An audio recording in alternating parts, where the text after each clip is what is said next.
Hello, I'm Astronaut Alec, and for this episode, I'll be showing you how to use the math operators, which is an important part of programming, as we use numbers all the times in this Python series. So, I'm going to first show you some information about all the operators and exactly what they mean.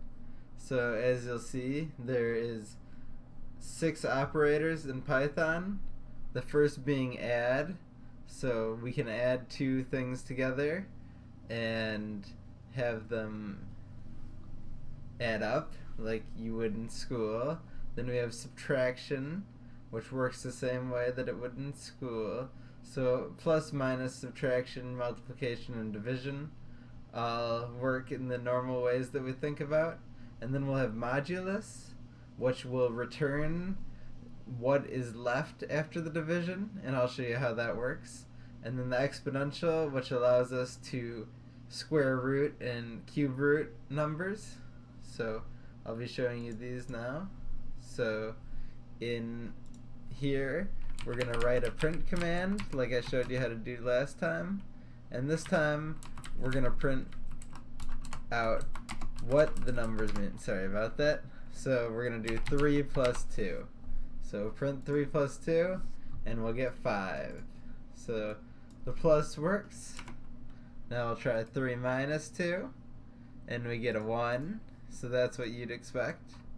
Then we can try divide, and 3 divided by 2 will return a float number of 1.5. Then we can try multiplication, and it should return 6, and it does. We can try the exponential.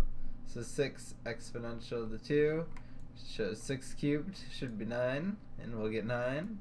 And then we can do modulus, so it'll divide and give us the remainder. So that's 1. I'll give you another example where if we divide 7 by 3, 7 will get divided by 3 2 times, and that will be 6. And I can't do 9 because 7 is smaller than 9. So we'll have 1 remaining from the 6, so this should return 1.